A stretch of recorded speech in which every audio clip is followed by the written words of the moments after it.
Yeah, Alex, nice to have you here in the interview.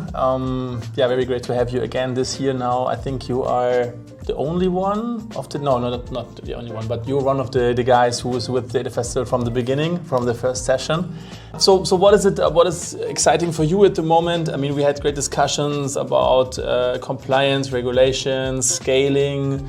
I think you now more than a year already at Zalando, right? 1 year now, yes. 1 year, so yeah, what are you doing? What would you like to share? What can you share? I think the thing that is very intriguing to me is right now the realization of the concept of the data mesh.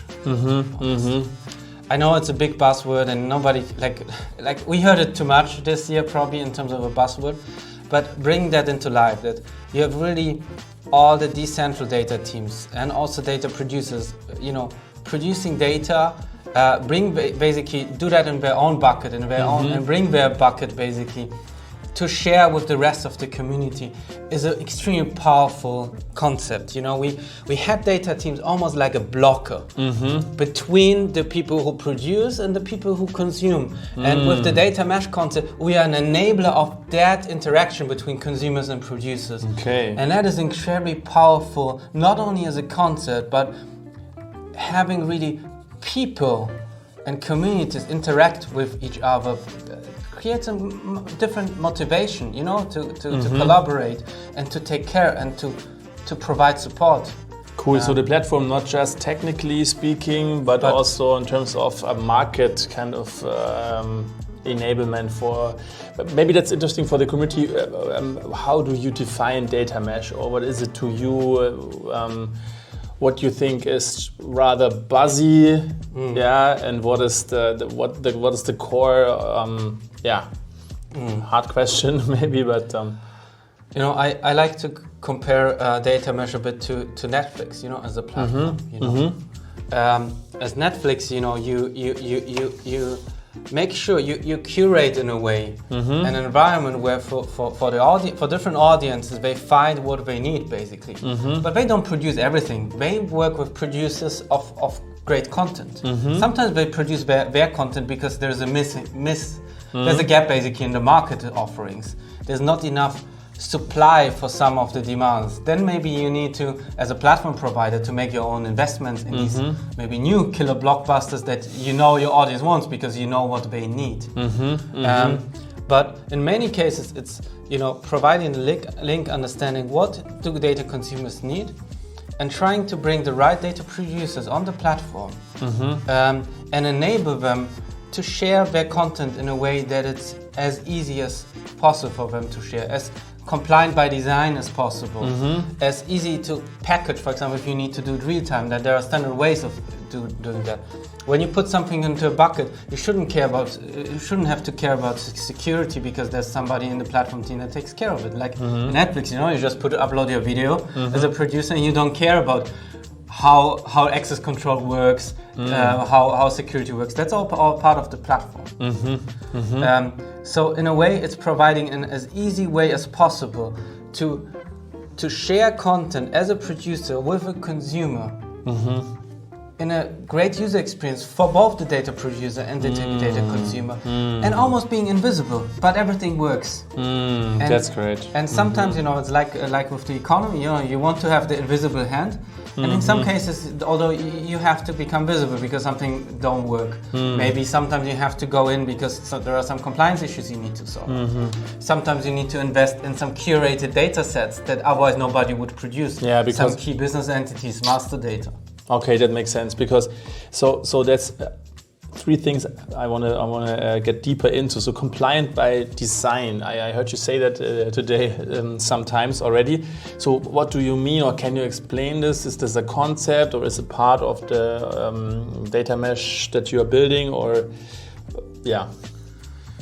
So compliance by design means that you try to put a lot of the things that are compliance relevant automatic into a process, into a CI/CD pipelines, into data access processes and so on. Like automated testing if there are some usernames in For example, the data or something that you shouldn't have. Or so taking the worry for you as a data consumer or data producer to take care of it. And I give you one very tangible example. You know, there are hard requirements that every company needs to fulfill, and that depends always on the company and the industry you are.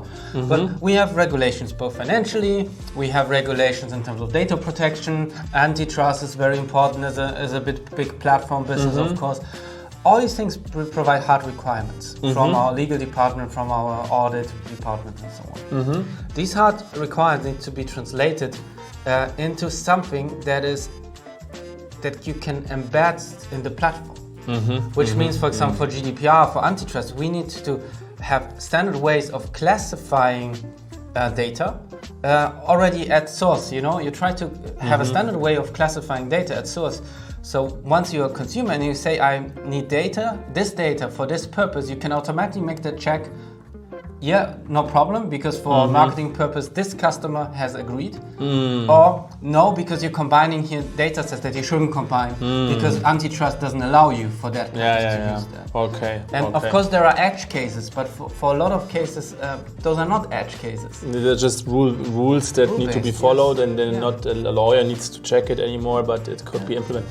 There's not much room for interpretation. For some use cases, you are not allowed to use identifiable data. You have to use pseudonymized or even anonymized data.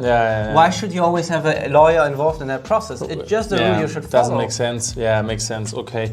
And then what I also love is the idea to optimize the user experience for the producer side. I think during the BI and big data phase, let's say, we were getting better and better, building nice dashboards and building interfaces for the normal user, let's say, not the data scientist or the experts. I think this is now, it's not solved. There's still ugly dashboards around, and ugly UIs, but it's better. But if you look at the producer side, like where can I describe my data? I think also I'm a big fan of data catalogs, but still I think there's a lot of room for improvement. So what are you doing? Or do you have an example? What are you doing for the producer side to make it more fun to, I don't know, document metadata or something like this? I mean, is it fun? I don't know. You know, can you really make it fun? Maybe difficult, but I think there are two things. One, make it as easy as possible for them. The second thing is make it as clear as possible what is expected from them. Like having standards, you know, you don't have to always think, okay, do I need to provide it this way or that way? Really standardized ways. And then making sure that they understand why, I mean, literally for that data set, why is it important? Who are my 5 key consumers that really rely on it? If I know them by name and I actually met them, you know, it doesn't have to be physically, but virtually, you know, but I know they exist, and it's not just a system name, but it's team's name that rely on the data. This is the power of the data measure, I think, because you really, you know, you remove the intermediary in a way, or you don't remove the intermediary, you make the intermediary more invisible, so the data consumer can actually look face to face to the job. Very nice. And I think the data producers have been underinvested on the user experience of the data producers. Definitely. Because at the end, at least half of the value stream of any data thing we do in data comes from the raw data and the transactional system. And it's the more elaborated use cases are, the more data, because algorithms are out there. The ideas are out there, but the data in the end differentiates. And I totally agree with you. I mean, we said that data is the new oil, electricity, whatever, valuable resource. But then we think, is it automatically coming in a perfect quality as like a garbage kind of process from the operations of things, from the operative systems.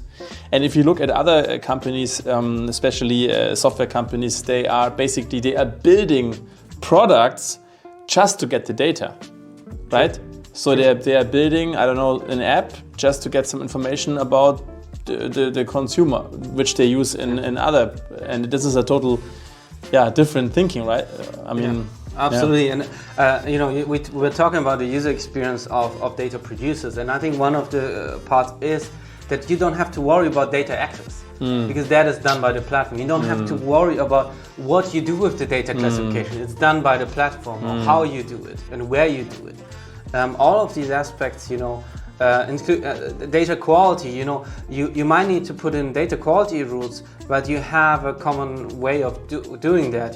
That is integrated. What we're looking at, how can we integrate data quality actually into the CI/CD pipeline? Which would be incredibly powerful. And what kind of toolings as a service we can provide as a microservice basically for data quality. So if I need to do address validation, why don't I use a central offering like any other cloud service where I just send data into an API and get verified data back? And all of these things make it easier. And finding the data also, right? I mean, like knowing, bringing together the data producer and the data consumer. Cool, awesome. Anything else you want to share, or that you are excited about at the moment, or maybe also for why should I work at Zalando? How is it? I mean, you guys already have a great reputation, so maybe that's an easy one for you. I think it's obvious why it's exciting for a data person. We have so much data, about over 40 million consumers, shopping with us on a very frequent basis, and that's the exciting part, and so much data about our brands, thousands of brands that work on the platform. It's almost like a never land, for doing things with data, and it provides incredible complexity as well, which is also a nice challenge for engineers, for product managers, for data scientists. Yeah, you're kind of leading edge in Germany, and I think this is really cool. Yeah, so thanks for sharing, and thanks for being such a great member of the Data Festival community. Thanks, Alex. Thank you for inviting me back. It's a pleasure to be here.